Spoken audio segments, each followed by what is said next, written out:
जब तक आप परमात्मा की मर्यादा में रहोगे, कबीर भगवान की में आपको पूरा साथ देगा।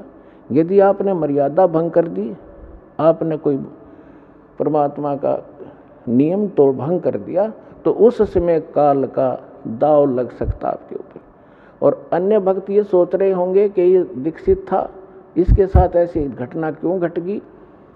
तो पुण्यात्माओं, इसके साथ साथ आपको बहुत सावधान किया जाता है कि देखो, कुछ भक्त ऐसे होते हैं, दीक्षा ले रखी है, मर्यादा भी तोड़ रखी है, फिर भी सुखी महसूस होते हैं। अभी उसका कोई भाग्य का ऐसा दुष्कर्म नहीं है जो उसको चोट मारने वाला है। और एक ऐसा भक्त है, दीक्षा ले ली है और नाम तोड़ दिया है, खंड हो गया, तो उधर से संस्कार ऐसा कमज़ोर आ गया कि उसकी मृत्यु होनी है, वो मृत्यु होगी। और दीक्षित भी था लेकिन दीक्षा नहीं थी, क्योंकि नाम खंड हो गया। पावर काम तब तक करेगी बिजली आपके घर पर जब तक आपका कनेक्शन जुड़ा रहेगा। जिस दिन कनेक्शन कट गया, किसी भी कारण से कट जाता है, तो पावर का काम नहीं हो रहा आपके घर पे।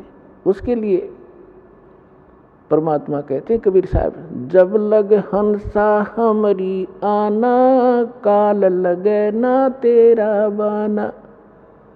कि जब तक ये प्यारी आत्मा मेरी मर्यादा में रहेगी, काल तेरा अटैक नहीं हो सकता। और जब हम मर्यादा तोड़ देंगे तो पुण्यात्माओं फिर काल ही काल है सब जगह, पूरा संसार। हम परमात्मा की शरण में आने के बाद ऐसा समझ लो जैसे समुद्री जहाज में बैठ गए और उस जहाज से नीचे उतरे तो डूबेंगे। कहीं उतर लो, किसी साइड से गिर लो नीचे। तो जब तक आप इस परमात्मा की मर्यादा में रहोगे, आपके ऊपर कोई दिक्कत नहीं आएगी। दूसरी बात ये होती है, परमात्मा जो भी आप परमात्मा के लिए लगे हो, कोई दुख में आया है, यहाँ दुख तो आपको फ्री ऑफ कॉस्ट यानी रूंगे में आपको लाभ दिया जाएगा। ये हमारा यहाँ का मेन उद्देश्य नहीं है कि आपको ये सुख दें, लड़का दें, लड़की दें, कोठी दें, बंगले, और कोई कष्ट संकट है, कोई 3 ताप से पीड़ित हो है।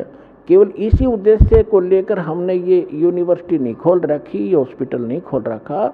हमारा मूल उद्देश्य है जन्म और मृत्यु के दीर्घ रोग का नाश करने का, ये मूल काम है। इसके साथ साथ हम जो आपको यहाँ की जो और दुख हैं तो वो पहले निवारण किए जाते, ताकि आपकी आस्था बढ़े भगवान में।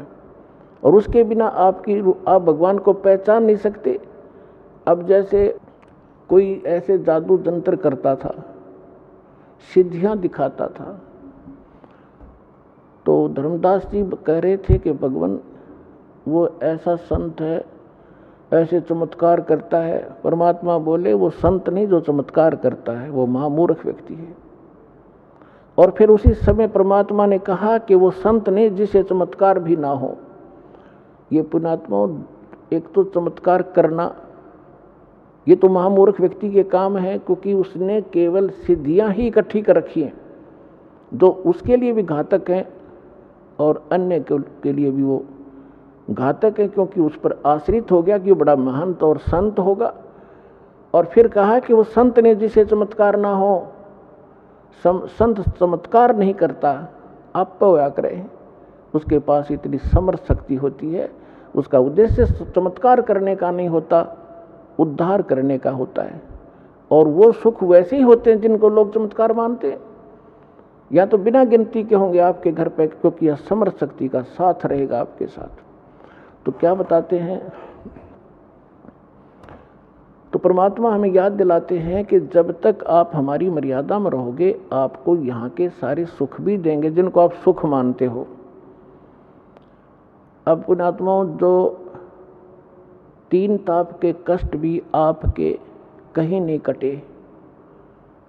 यहाँ पर आप भक्तों के अनुभव सुनते हो, सब जगह चले गए थे, किसी में प्रेत था, किसी में जिन था, किसी पर कोई देव था, किसी के ऊपर कोई पीर तंग करता था, किसी में भैरव कूदता था। सब जगह जा चुके थे, लेकिन यहाँ आके सुख हुआ। हम ये उद्देश्य नहीं रखते कि ये सुख दें, ये ताप होंगे आपको, ये तो पहले होंगे, क्योंकि जब तक आपके पैर में कांटा लगा है तो कांटा निकालना हमारा उद्देश्य है, क्योंकि कांटा लगे पैर में जूता पहना नहीं जा सकता।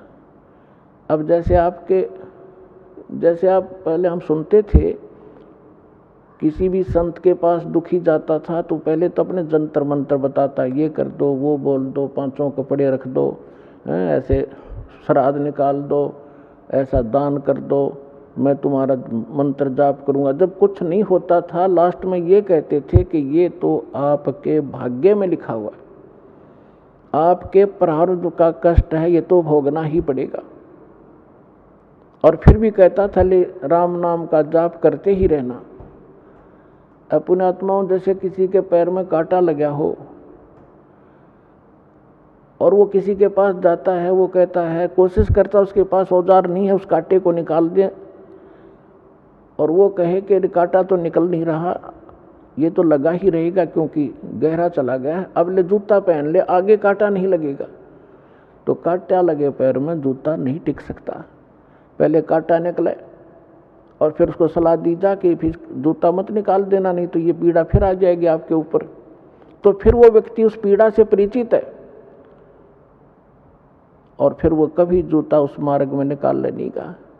तो पुण्यात्माओं, जो दुखी व्यक्ति यहाँ आते हैं सौभाग्य है उनका, जो सुख में आते हैं उनका भी सौभाग्य है, लेकिन जो दुख में आते हैं वो ज़्यादा स्थिर होंगे, क्योंकि सुख तो होगा ही होगा। ये तो सुखदायी भगवान है, समर्थ परमात्मा है, सुख का सागर है, ये दुख नहीं देता, और सुख इतना देगा बहुत गना आपको। और फिर थोड़ा सा यहाँ गाइडलाइन इसलिए दी जाती है क्योंकि आप मार ना खा जाओ भक्ति मार्ग में। इस मार्ग पर टिका रहना कठिन है, उसके लिए आपको ये फाउल पॉइंट बताए जाते हैं और साथ में गाइडलाइन दी जाती हैं जो आपके इस भक्ति मार्ग में सहयोगी होंगे। कुछ भक्त हमारे अन्य दुखियों को लाते हैं अपने पड़ोस से, रिश्तेदारों को समझा बुझा के, चलो वहाँ ठीक हो जाओगे, चलो वहाँ ठीक हो जाओगे, जाते सुख हो जाएगा, स्वस्थ हो जाओगे।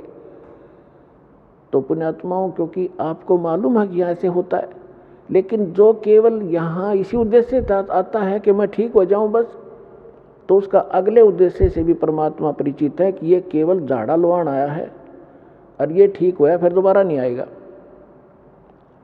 तो परमात्मा पुण्यात्माओं, इस दास ने 1994 से लेकर आज तक इस परमात्मा के से काफ़ी निकट सानिध्य का अवसर मिला है, और जो मालिक ने परमात्मा की शरण में इस दास के माध्यम से आने वाले भक्तों के सुख देखे हैं वो अद्वितीय है। लेकिन हमारी जब तक हम ज्ञान से परिचित नहीं होते तो आप कभी भी डगमग हो सकते हो। एक